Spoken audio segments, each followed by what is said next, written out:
So welcome back, everybody. This is Night Flight, and today Joe Atwill is back, and we are going to talk about the question, is it incompetence or is it intent, or is it a mixture of both?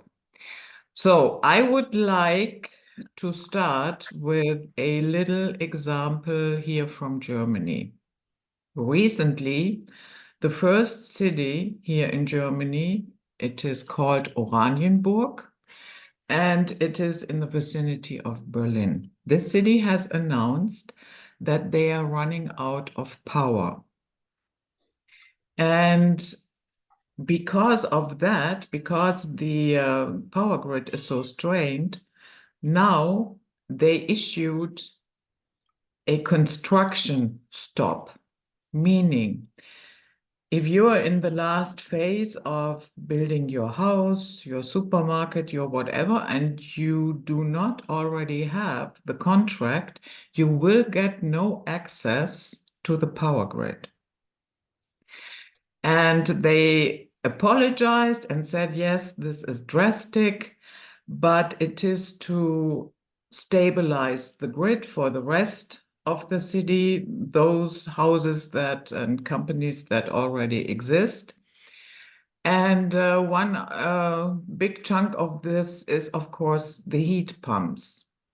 Yeah. So everybody understands usually that you cannot make the second step before the first step, meaning in this case, before you try electrifying everything, including heating the house, you need to have the infrastructure, but we don't. So, and I guess this is an example where people can relate. And so that is, a perfect example. What is this? Is this really stupidity or is it planned? Is there some kind of plan behind it that we do not understand? What is your take on that? Well, there's a plan in back of it that we do not understand. They are trying to create a post-electric society. In other words, to take Europeans back into, a primitive era. Okay, that makes us easier to control. And the idea that there's too many of us, of course, is also being presented, even though we're in very steep decline in terms of our population. But nevertheless, we are told there's too many of us. We're told we use too much energy. And these are just tools that what I call the Judeo-Masonic political class uses to well, first to brainwash Europeans, to make them think that uh, we are the problem, and we need to be reduced in our population, to accept genocide, basically. Um, and so these ideas are put out there. There's really not a lot of supporting data for any of this. If you go into the science behind the green agenda, it really is not very, conclusive. If you're as old as I am, you've been through so many phases of this. They had global warming. Um, they've had various crises going back to Rachel Carson's in the 60s. None of them have really gone anywhere, but they're able to with these horror concepts make us accept reduce freedom, and reduce personal power. Like the house that you're describing in Germany, where they don't have access to the grid. Well, that's obviously hard to engage in the modern world if you don't have electricity. The one thing that I would point out is that so they're trying to take us into this post-electric world. It's obvious, right? It's just obvious they're trying to do this, and it isn't for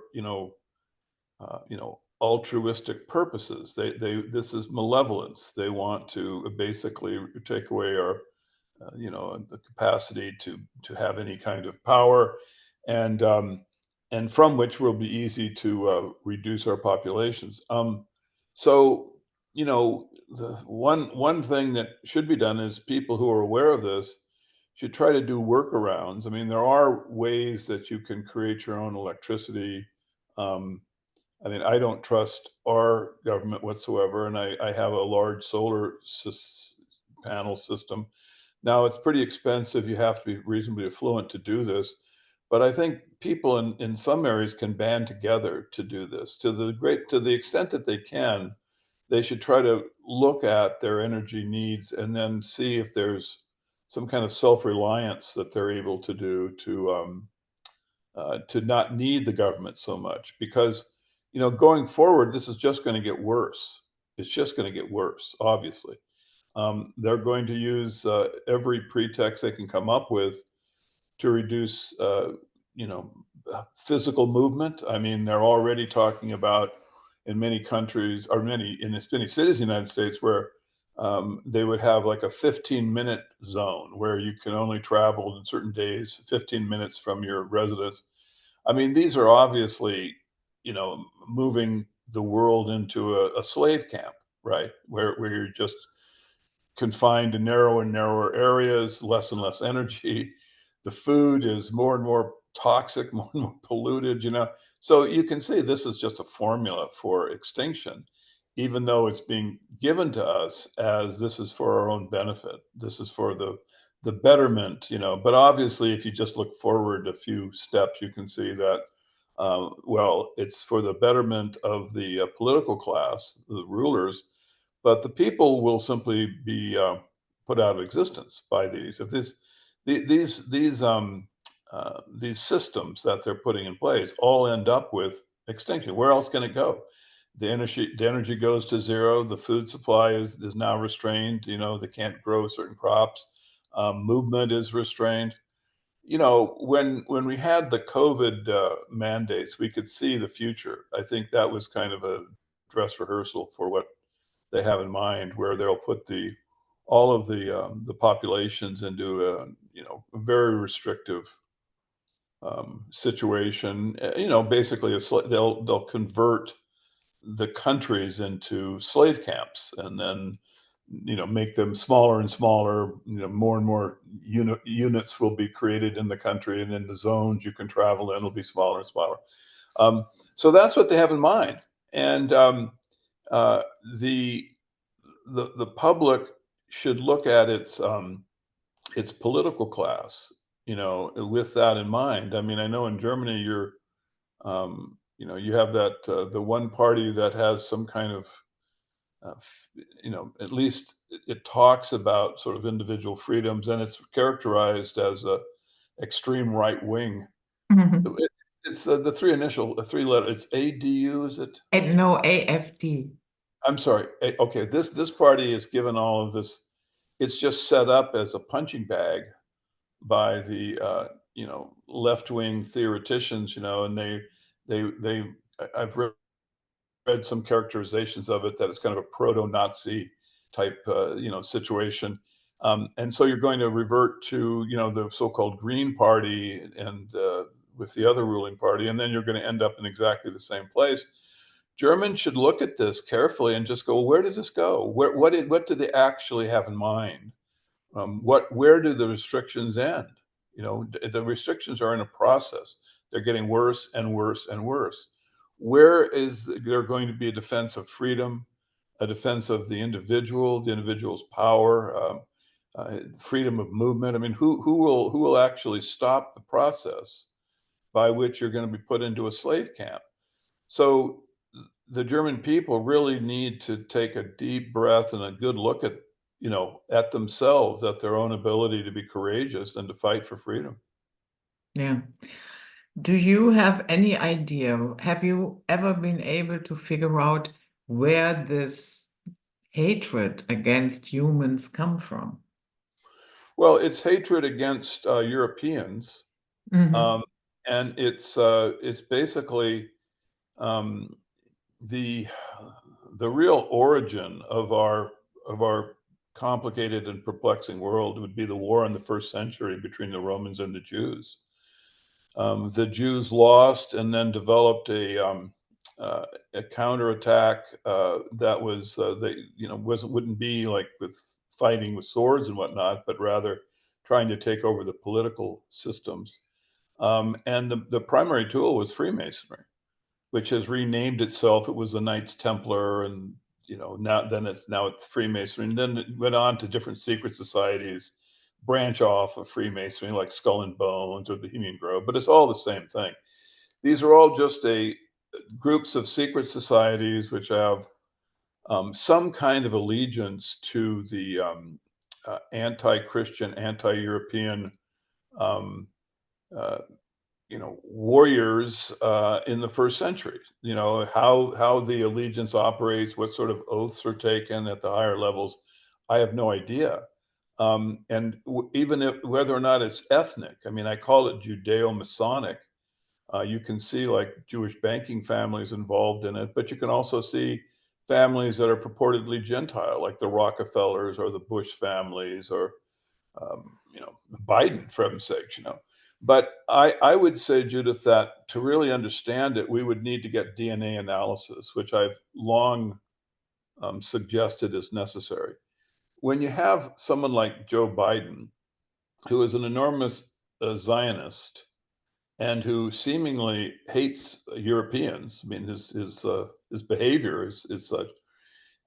You have to wonder: is he really, what could be called a converso or a crypto? Did he have, at one point Europe had this enormous sort of process wherein it tried to determine who was actually of European descent and who was a Jewish descent that had converted to Christianity. Because it was finding, this was in the 17th, 18th century, it was finding that these people were really not, basically helping the European culture. They were kind of insidious and working inside it and benefiting their own groups, but really, not kind of working in a fair way with the Europeans. And so they went through this, the Inquisitions, as they were called, trying to determine like who. Oh, we lost him. Actually do it.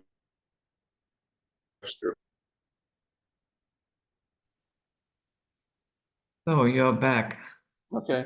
Yeah, I don't know where we got cut off, but I was just making the general point that it is my opinion that the political class is actually, in very many cases, not made up of individuals who do not reveal their real ethnic background. And I think that in order to have a fair political system and one that benefits Europeans, we need to know that. And there should be mandatory DNA testing under very scrutinized circumstances so that the results can be, taken with confidence as to who these people are, as to what is their ethnic background and what is their family connections.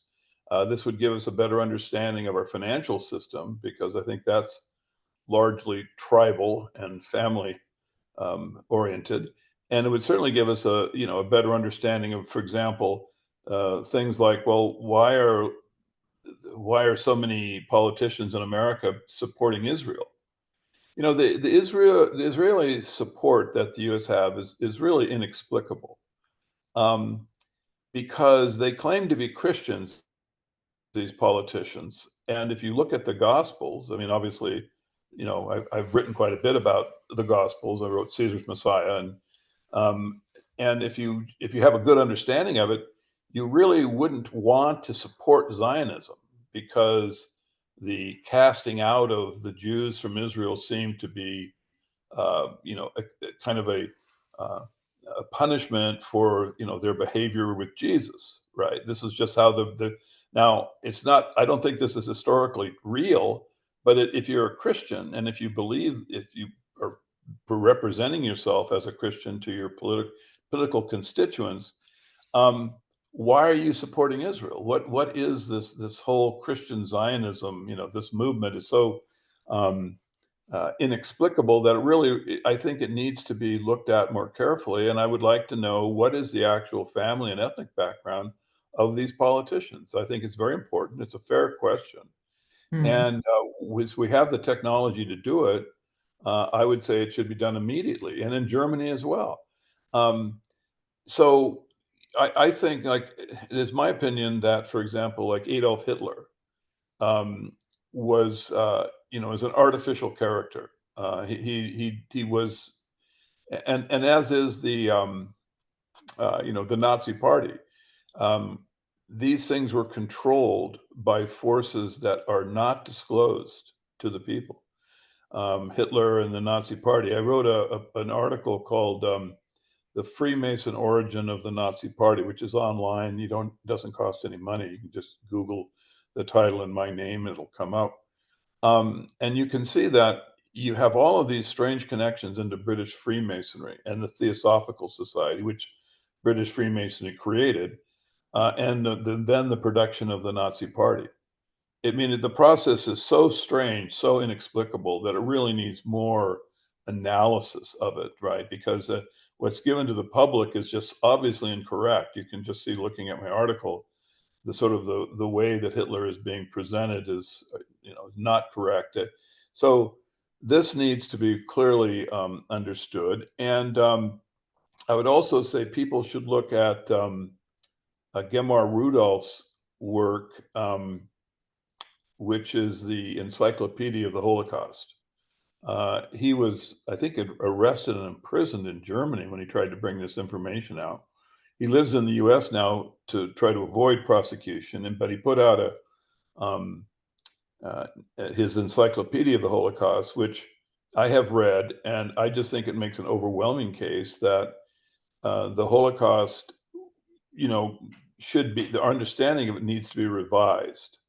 That the extermination, aspect of it, the gas chambers did not exist, and that even though obviously the forced labor, camps that were set up are, I would say highly immoral and wrong. There wasn't this directive to exterminate the Jews. That was propaganda that was developed after the war, and it was done for the purpose of creating guilt and confusion in the German people, so they'd be easier to control. It's that simple. So, these are, but getting back to the DNA thing, I would say that all European politicians should go through this process. We should know what is the ethnic background, because ethnicity, when you talk about this hatred for humanity, why are so many things seemingly like, there are these death cults almost? Well, I think that's one of the things we need to immediately consider, is that there could be secret ethnic hatreds that are, in play inside our world. And so we can, in fact, determine this. It's, as I said, it's just a conclusion from my analysis. I don't have, the ability to prove this, but I certainly would say we have the ability to know the truth here. We just have to get DNA testing of all of our politicians. I mean, um, because it's like the situation in the Ukraine. Okay, now there you have basically a slaughter of Europeans going on. It's inexplicable. There's absolutely no way that Ukraine could possibly stand up against Russia. All of the people who are being slaughtered, and there's no good information on the number, right? I mean, is it a million? Is it 300,000? Who knows? They're just being slaughtered. Um, and so I would say we know Zelensky is Jewish, but what about Putin? What's his ethnic background? Is he Russian? That we can find out. And if he is, say Putin turns out to be a crypto Jew, this should have an impact in the way that Europeans look. Lost him again. So we had a little bit of Anyway, so internet. I was talking about the Ukraine as an example of what I would say is that there should be an ethnic revelation of the leaders of this. And if it is the case that Putin is in fact a crypto Jew, and if it is the case that the people around Zelensky are also all Jewish, then the Russian people and the Ukrainian people are just being put in a situation where they are being slaughtered by being run into each other. Now, this certainly happened in World War One. You have the British side is 100% Freemason, right? The king and all of the generals, Kitchener, Haig, these are all Masons. So, what ethnicity are they really? This is critical to know because on the German side, Wilhelm was the first cousin of the King of England. He was another grandson of Victoria. So if this is all just a Jewish organization that has a secret agenda, then what is inexplicable, what is completely incoherent, which is the way World War One was fought, where the armies were simply run into each other and depopulation on a mass scale occurred, then suddenly it would make sense. It's because of the old ethnic hatred against Europeans. And now you've had another ethnicity take political power, and it just uses both sides to create this slaughter. It's very personal for me because my grandfather was at the Somme, and he was one of the individuals who was mustard gassed. He didn't die in 1918, but he died later on of lung cancer. But he was sick every day after the war because the inhuman mustard gas was used for mass extermination. You see, so mass extermination from a political class that hates this population is very easy to achieve, and the public is we are befuddled and incapable of making clear decisions because we don't have that truth of who are the people in our political class. They take over the political system, they take over the media, and we can't even there's no real choices. You're given the choice of Donald Trump or Hillary Clinton or Joe Biden or Donald Trump, but who are these people? They aren't really. Are they really coming from like a European background? So I think our world would be a lot more comprehensible if we knew precisely the ethnic and family backgrounds of our political leaders. I just think it's the most critical step we can take. It's absolutely critical because it's what will be most clarifying. It'll help our thinking. Because right now, frankly, Judith, the European cannot think clearly. We look Yeah. at the world and it just looks like a horror story. We can see our freedoms going away and our populations being reduced, and we just always accept political leadership that just makes things worse. You see, well, what if the political leadership has as its goal making things worse?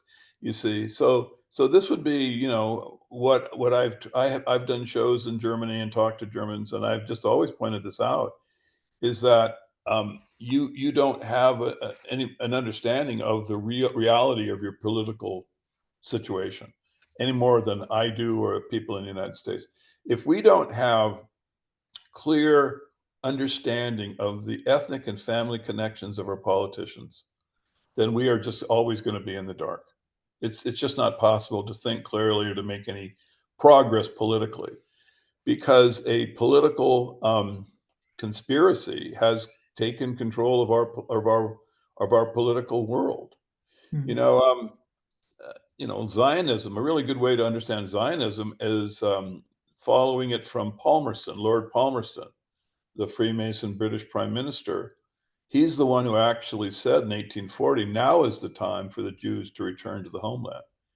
And even though it becomes a Jewish um, political process in like the late part of the 19th century, for the first 50 years, it was all British Freemasons. They organized all of these surveys of the Holy Land. They got control of the Suez Canal. And more importantly, they began the process to convert the Jews from Reform Judaism, which was anti-Zionistic, was anti-Zionism, the Reform Jews, to the current Zionistic Judaism. So this was all done by the power of British Freemasons, who then set up Israel as as a Jewish state. But it wasn't Jews originally who were the people who were promoting it. First 50 years was all the Masons, and that's why when you read my The article I wrote on the origins of the Nazi Party, I concluded by saying, you know, a really good question to ask when you look at how Israel comes out of the World War II and how the Aryan race, so-called, you know, is destroyed, you know, in this process. A good question is this sure looks like a reversing of what happens in the first century. In the first century, the Jews are kicked out and the Romans inflict enormous casualties to the Jews. Here, it's just the reverse, right? Well, is this deliberate? It was were Europe and the Jews being manipulated like pieces on a chessboard by an oligarchic class that had control over the political system?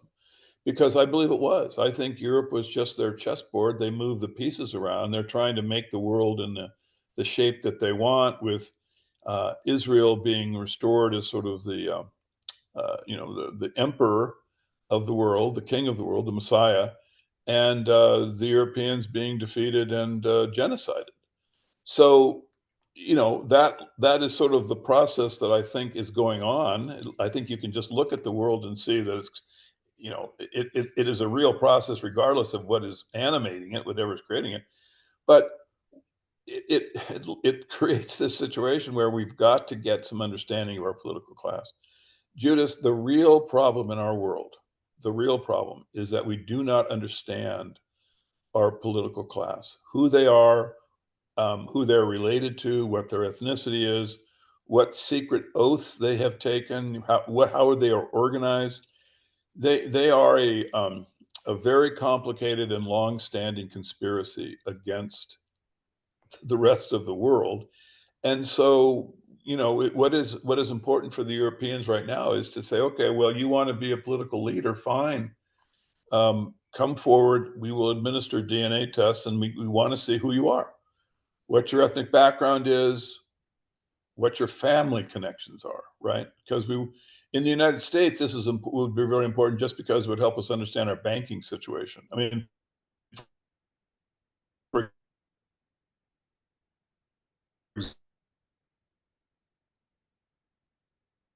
Okay. anyway, so that would be, you know, what I would hope happens. Okay, yeah, you cut out, unfortunately, a little bit, but I still got the gist. Okay. And what is interesting is that if you look into the background of US presidents, that they all have links to the royal families in It's Europe. it's incredible, and it just shows you Mm. that this, if nothing else, that should be sufficient, so that we've got to have this overall DNA testing. Every politician should, as the first step in order to run for office, is to make a genetic disclosure. Who are you? What are you? What's your background? Because these things are so important, right? That in the United States, we have all of these rules regulating, you know, how like affirmative action, and how you have to have so many black people, so many women, so many, well, that also should apply to the political class. We should make sure that they aren't all just one family, you know. Mm. Okay, so let us, if they have nothing to hide, they won't mind providing the public with this information. But I think I'm almost positive what you'll find is that they are related, and that you'll see that there's an ethnic component that hasn't been disclosed. And since it hasn't been disclosed, all of history is, uh, it's totally inexplicable. It's like trying to understand World War One or even World War II, the rise of the Nazi Party. I mean, these things are, you just wonder, well, how could it ever happen? It just seems insane. Well, the fact is, it was insane. It was not something that was being done with honest disclosure about who these people were, or what their motives were. And then you end up with this carnage at the end of it, you know. And so I would just think now, when you look at the incredible slaughter of Europeans, I mean, think of the 20th century, you know, with World War One, World War II, with the Bolshevik population reductions in Russia, with the Holodomor in the Ukraine. where you've had, what would be the number? I mean, we don't count our bodies that well, but certainly 500 million would be the minimum, I would think, would have been slaughtered by these processes. So something is wrong. There's just something fundamentally wrong. This would never happen if the politicians were legitimate and were trying to preserve European life and culture and representing the people as best they could. In my opinion, it could only happen if they were actually organized against the public, against the European Christian traditional European culture. This is why we had the history that we have, where the true Holocaust is the one that the Europeans have experienced. And we experienced it at the hands of our political class. They just used very clever methods, which we were unaware of, to bring the slaughter about. And then, of course, they even produce like guilt with the claims concerning concentration camps during World War II and whatnot. Again, it's just a total inversion of history. I mean, the people who were running concentration camps were the Allies at the end of World War II. Rhine Meadows, where they had all the Germans starving them to death. So they're able to, because they can control the media, then they control the understanding of history that people have. So Germans actually have this idea that they were guilty of these crimes. I was doing research with this one very famous German scholar, New Testament scholar, and we started to talk and have, well, he was people were sending him like my email, my podcast, and he just froze in horror and fright. He goes, I can't do any more analysis with you. And I said, well, what's the problem here? And he goes, well, I will be accused of being anti-Semitic. And I said, well, wait a second. All of my positions are analytic. Nothing is, you know, casting dispersion against an ethnicity. I just have an analytic position. I just say, look, here are the facts. And I would say, if you're really a scholar, don't you want to like get into these facts and analysis, try to, have an understanding, maybe it'll change your opinion of the world. But he couldn't do it.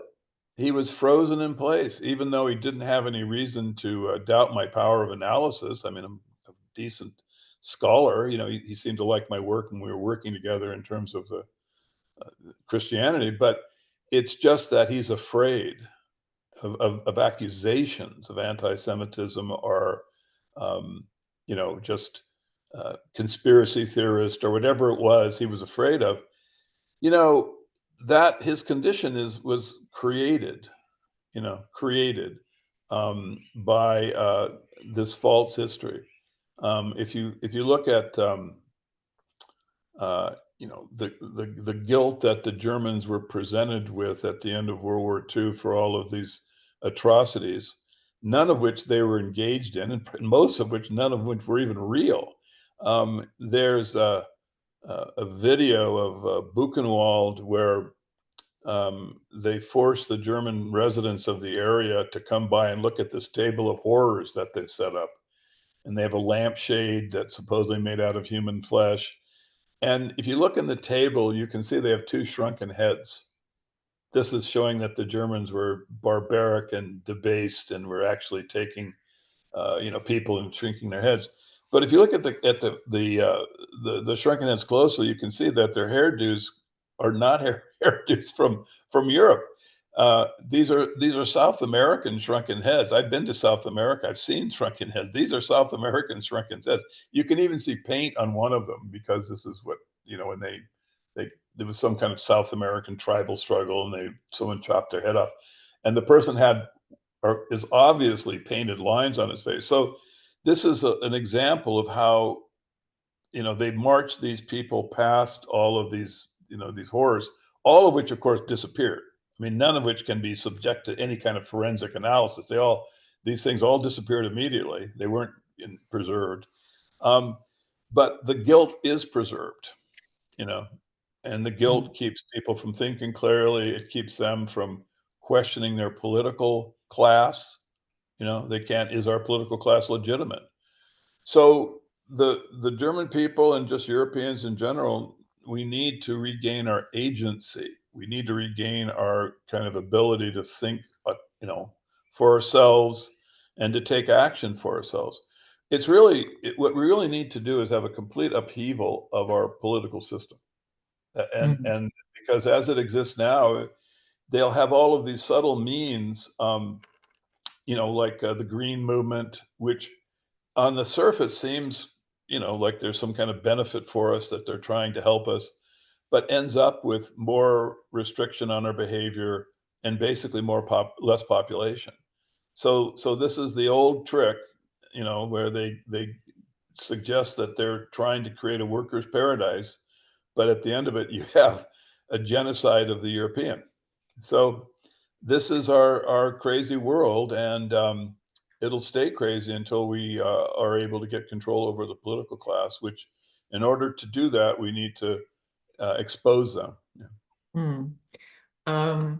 Would you say that the United States has similar problems because you get flooded as well with immigrants Sure. and I mean, the same program is here. Mhm. It's the exact same program. In my opinion, I think our political class is fake. I think they have not disclosed who they really are, and I think the flooding of immigrants in the United States.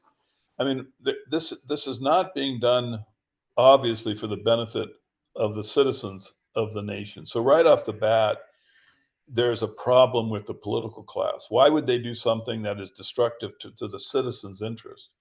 But you can see where it goes. They want to, first of all, it'll help breed the Europeans out of existence. They'll just flood all of these other ethnicities in here.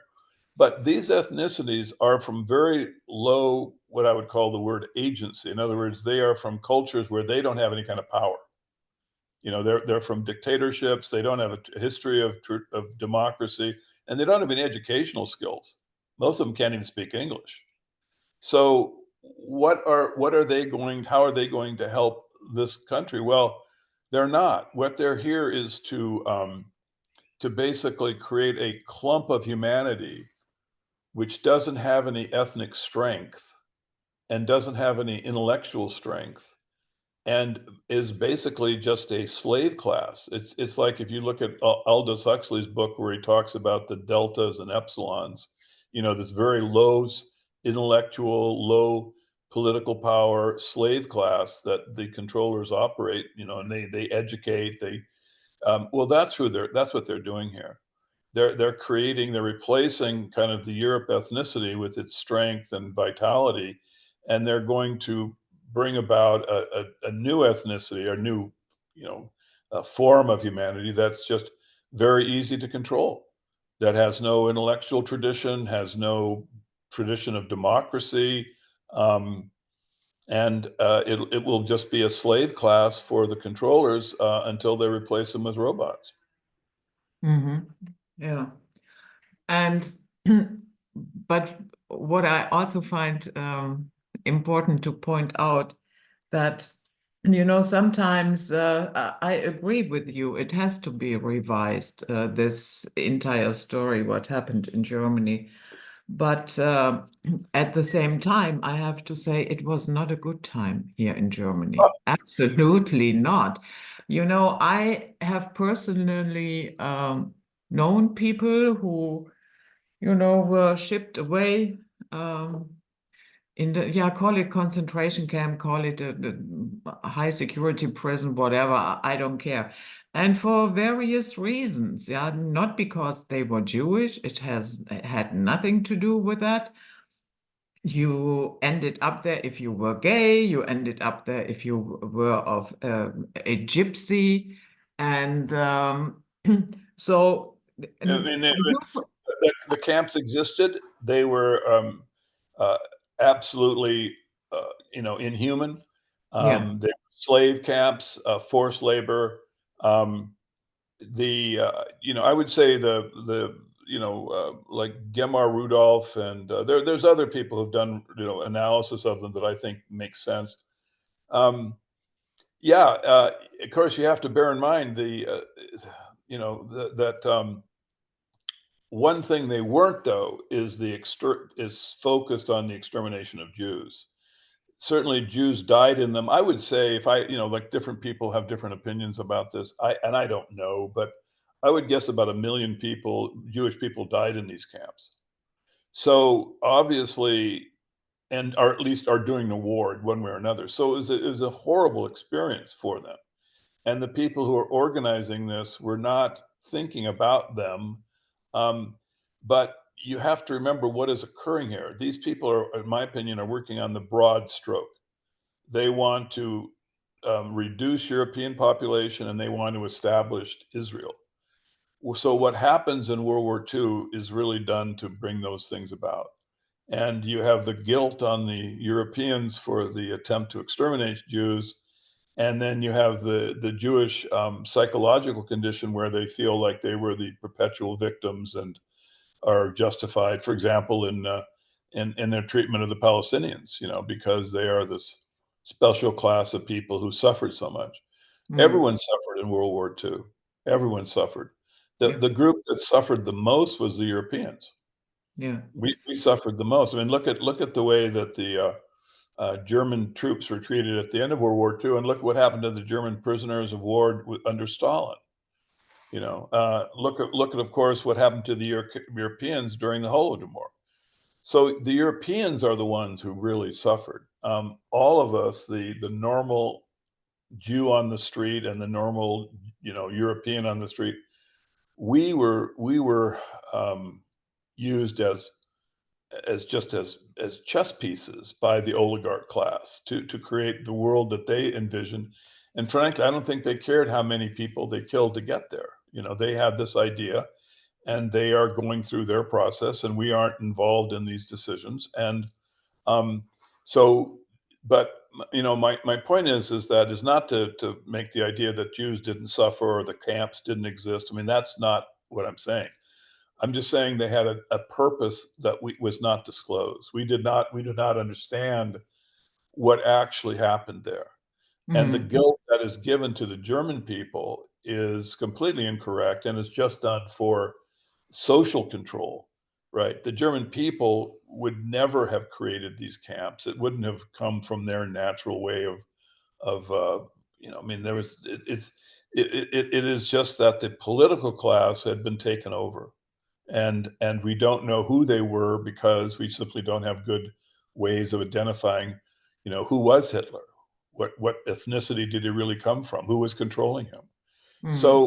So until we so that this is, I mean, um, I never try to, like say something positive about the Nazi Party. The Nazi Party was always evil. It's evil. Yeah. And but what is incorrect about it is the understanding that it's something that comes out of the German people.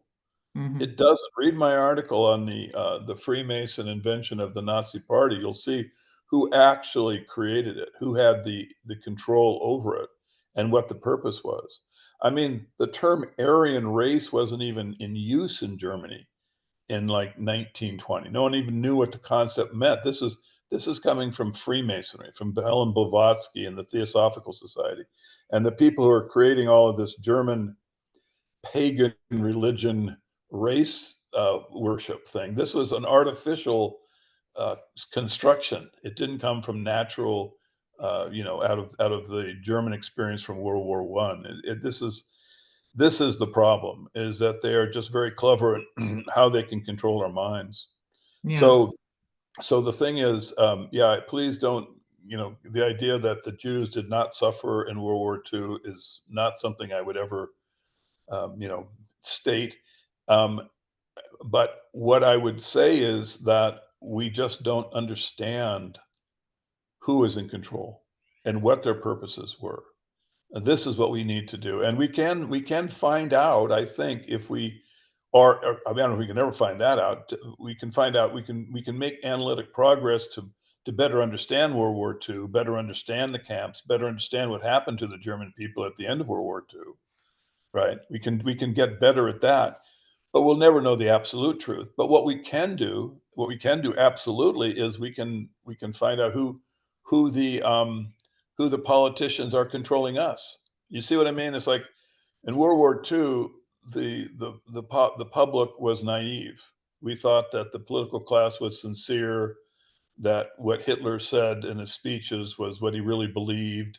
Um, but the fact is, that's not the case. We need to go and to regain control over our political class. We just have to go and find out who the politicians are, really. You know, Mm. I mean, you'll Uh, never, you know. So yeah. the- I was just wanted to say, are you familiar with the term Blockwart? no, Mm. That was, yeah, something here in Germany during the Nazi period. Um, when you had apartment buildings, these huge blocks, yeah, the Blockwart was somebody who paid attention what is going on in the neighborhood in this specific, and more or less for every block there was a Blockwart. Yeah. huh, And if that Blockwart, you did something, let's say that he found suspicious for whatever reason, or he had the impression that you are not completely on the party line, he reported you to the authorities, and chances were that the Gestapo came knocking, sure. knocking down your door and dragged you away from your family, or sometimes even the entire family. So, in other words, we had a very early version of this hate speech. Yeah. And I mean, and the political class that brought that about obviously hated Germans. I mean, they're Yeah. creating a slave camp for Germans with this approach. This isn't a political maneuver that would be done by someone who's trying to promote, the health and success of the German people. This is the road to slavery and to control mental control over the population. It induces fear. It's the only purpose of something like the Blockwart would be, Mhm. to reduce the freedom of the people, that the political class is supposed to be representing. So Judith, you get to this condition where you go, well, then this is inexplicable. Why would the political class do these maneuvers, which are so destructive to the public? I mean, today you have in Germany, you've got this the process where they're trying to get rid of the farming. Uh, Mhm. okay, well, it's very destructive, right? Why would the political class engage in this behavior? What's in back of it? The explanations they give are ridiculous. So it seems to me that the German people need to like look at this not as just stupid or bad political, activity, but as having coming from something that's really more malevolent. We need to, in my opinion, we really need to start trying to find a way to get the public to start thinking about the possibility that the political class is organized against them. It's not there trying to, promote whatever they're trying to give you as something that's beneficial to you. Feminism, multiculturalism, socialism, environmentalism. I mean, all of the different kind of rationales that they give for their control and for their destruction of culture. You know, as we see our world just get worse and worse and more destructive toward us, at some point we have to realize that, this can't just be circumstance. Not all politicians are so stupid that they would just always do things which are damaging to us. It's much more comprehensible, a much better analytic framework, much more logical to say, maybe they're actually wanting us to have less freedom, wanting us to have less food, wanting us to have less energy, wanting us to have less families, wanting us to have a history of ourselves that is destructive to our psychology. Maybe they actually want all of those things because it enables them to control us. You see, Mhm. we're dealing with is dictatorship that has democracy as a camouflage, you know. Yeah. And So, so, sorry, so go ahead. no, no, Oh, that's okay. So let's briefly talk about ideology, because I think, maybe I'm wrong, but if you manage to cement somebody in a specific ideology, isn't there a point where it gets a life of its own and you no longer need to control them Of course. because they lost the ability to look left and right? Yeah. Look at feminism, look at the environmentalism. I mean, so many people are swept up in these social movements, which when they at the onset, you know, they have all of these rationales that it's a really great program. It's women will be more, your life will be better, right? If you don't have a family, if you have a work, you work. Um, if you hate man, I mean, whatever. I mean, I don't know. There's different, flavors of feminism, and obviously there's much to it that's real, and it could be very beneficial, but it's just that the version that actually ends up occurring, what really happens is they just reduce the family production, right? That's really what the end result is. And so you say, well, feminism doesn't seem to have make much sense because it's, basically reducing families, it's reducing population. What is the purpose of this philosophy for you as a woman if you're just going to die and that'll be the end of it?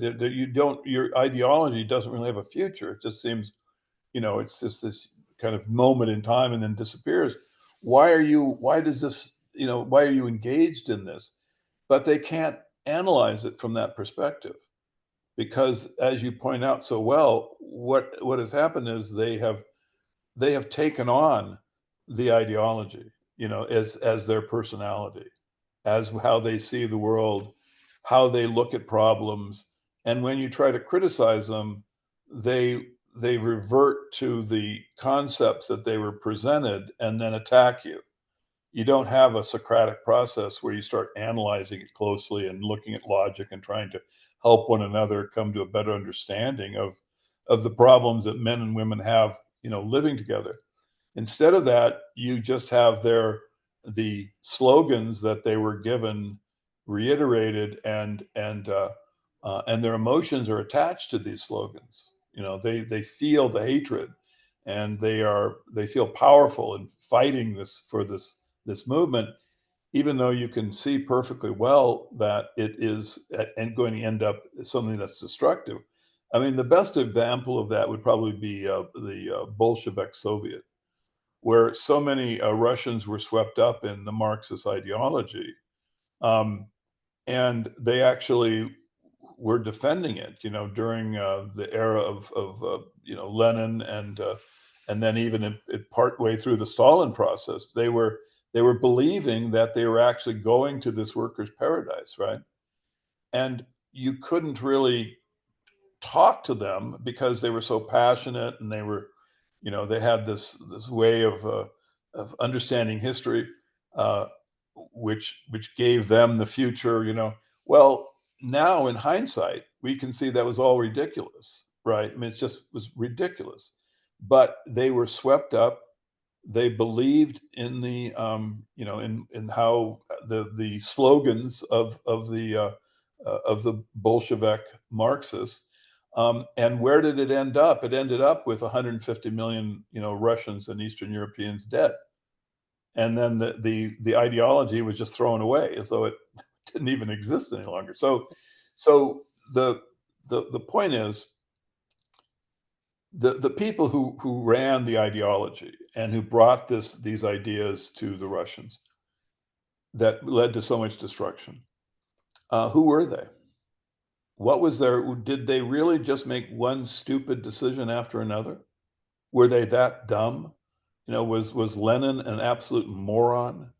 Could Stalin not see where creating a slave camp was going to lead the people eventually?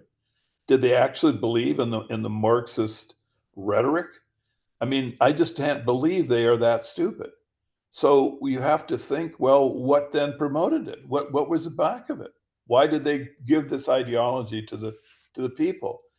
And I would say you have to look at their background. What is their ethnic background? That's how we can find out. Um, the you know, the problem in our world now is that so many people have bought into the ideology, just like you say.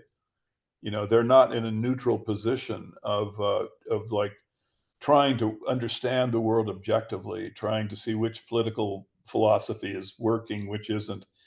You know, they are attached to the slogans of, you know, whatever they glommed onto early in their life. Typically, you know, like you know, you have the Green Party people. You know, I mean, a Mm. lot of them are just, you know, you try to give them you know, arguments concerning, well, a lot of the theory is being debunked that was behind you know, global warming, for example. Yeah. Yeah. And we certainly don't have enough clear-cut understanding of weather, which is a very chaotic and complicated system, to stop producing food. I mean, this just seems to be very counterproductive. Um, so, you know, um, they aren't able to really think clearly because they are ideologues. I mean, the word ideologue is very well used here. Their mind has been turned off, and so, you know, I would say what it gives reason for hope is that it's more apparent, at least because the statistics are easier to understand in the U.S. But in the United States, there are more independent people who are registered independent than there are Democrats and Republicans. There are more people trying to find their news and information from the independent media than from the what's called the legacy media. So these are enormous improvements. And hopefully from the improvements will continue, and there will be more freeing up of the minds of Americans so that they can, you know, try to go through the process of re-understanding themselves, you know, of understanding their condition in the world in a new way, you know, and then start to think clearly, you know. So I'm very optimistic. The COVID mandates really produced a lot of resistance to the government. And a lot of people started wondering if this was a legitimate, albeit totally stupid and erroneous approach by the government, you know, to a health situation, or was it really the first step to a slave camp, you know? So this has created some skepticism, and that skepticism can lead to a good place for us if we keep, you know, keep going forward. And that's why, you know, whenever I do like a podcast like this, I always try to say, look, you know, Judith, you're really to be praised for your work, because what we need is millions of people like you who are willing to take the time and to think as clearly as you do and understand, as you know, in this way. And eventually we will have numbers sufficient so that we can start creating some political power. And then it won't take long. Once we have that, we can find out who the really who really the leaders are, you know. Mm. To wrap this up, just the other day, I read a quote. I forgot who said it, but the quote goes like this: If your society descends into madness, your laws will reflect it. So, um, so do you think there is a mental aspect as well? Sure, but I would just say if your society descends into madness, someone is causing that. You're just not Okay. aware of it, you know. That look, people are we are naturally good and rational, just in general, right? With decent upbringing, this is how we are. So when you have insanity, right, madness, when you have the Nazi Party, you know, when you have World War One, um, you have to think that there was something that is not understood that was in back of it, because the normal European culture and personality just wouldn't produce things like that. So something, I mean, we should at least look at that as a possibility and start trying to analyze that. Um, because we have truly descended into madness at this point. But the problem is, Judith, we've been there for 100 years. You Mhm. know, we have been there since before World War One.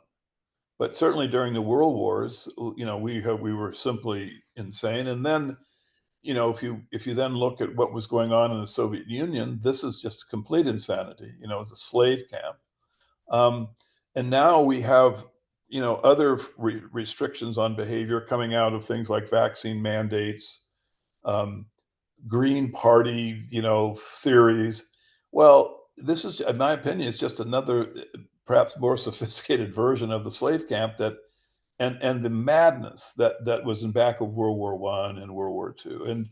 And as Europeans, I mean, if you just think of our last 100 years, we really need to to have a more skeptical understanding of our political class. For heaven's sakes, it has failed so catastrophically that I don't think stupidity and incorrect ideologies can possibly be used as an explanation. I Mhm. just do not believe that. I think a real clear thinking person just could never believe that. Something has been in back of the last 100 years of the European experience, something very malevolent, something that is aimed against us. We would never have achieved this if we were actually in control of our political class. It's something, in my opinion, something is driving it.